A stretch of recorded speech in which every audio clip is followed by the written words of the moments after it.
Millions of years ago, humans communicated by drawing on cave walls. Today, we point a phone at ourselves and say, here are 3 mistakes you are making in marketing. So technically, content creation has not changed that much. We still use images, stories, symbols and expressions to communicate. We have simply replaced the cave wall with Instagram, the fire circle with YouTube, and the hunting spear with the ring light. Okay, but somewhere between early internet forums and 15 seconds reel, content creation evolved into a global industry. It created celebrities, businesses, communities, careers, and entirely new forms of entertainment. So today, let us trace the evolution of social media content. Not just the evolution of platforms, but the evolution of the content creator. Stage 1. The digital stone age. Personal websites, online forums, email chains, and early blogs. Content was mostly text. People wrote long articles, shared opinions, and participated in niche online communities. There were no content calendars, no engagement strategies, no brand collaboration, and definitely no one calling themselves as an influencer. People published because they had something to say. Distribution was also very different. Today, an algorithm can show your video to millions of strangers. Back then, people had to know your website address, find your blog through a search engine, or discover your post inside a forum. The early content creator was basically a digital caveman.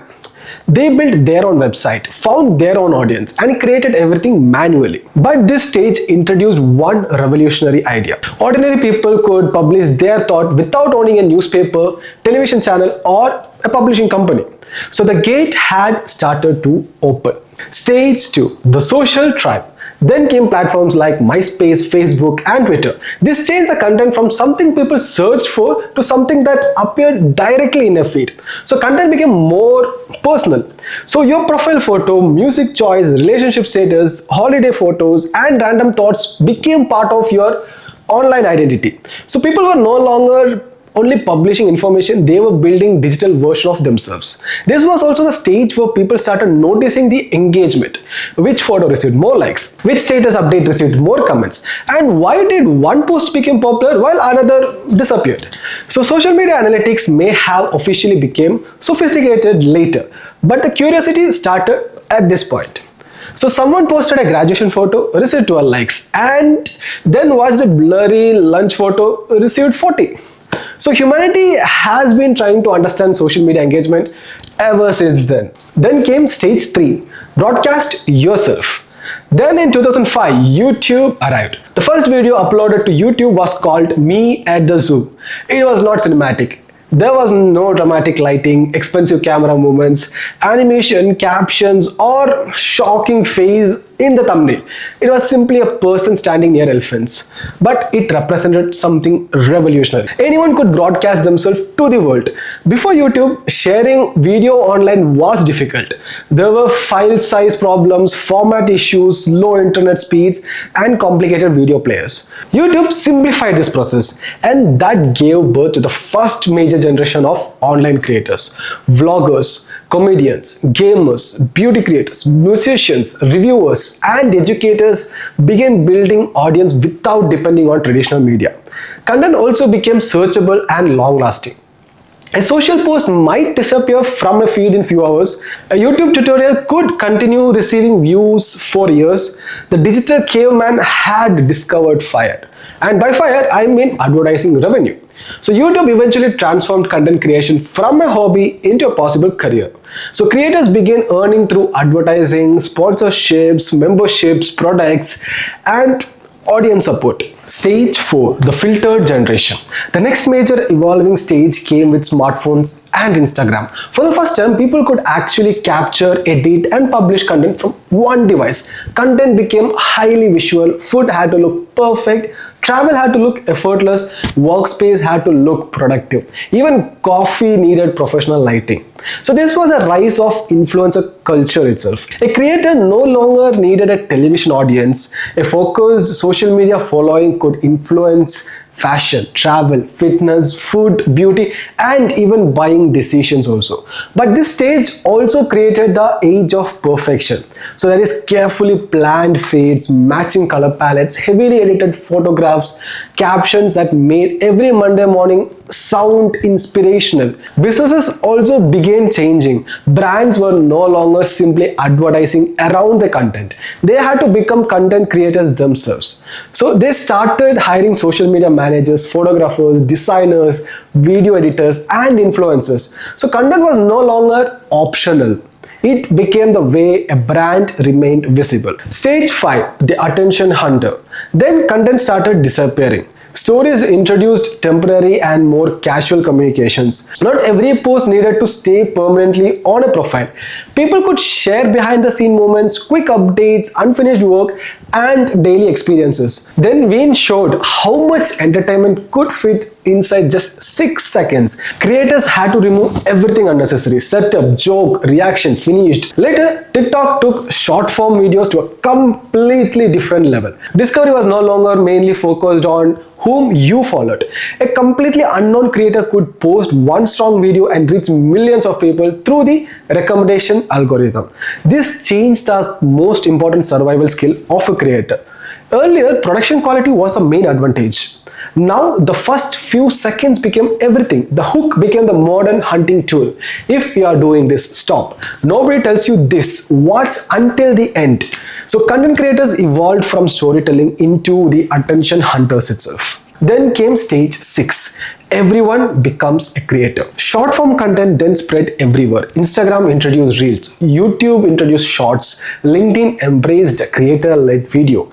Even corporate brands that once posted only formal announcements began using humor, trends, employee content, and casual videos. So creation also became easier. A smartphone could shoot high-quality footage. Editing applications offered templates, automatic captions, music syncing, transitions, and filters. A single person could shoot, edit, publish, and distribute an entire campaign from one single device. The scale became enormous. Recent global estimates shows that more than 5.6 billion social media identities are active around the world.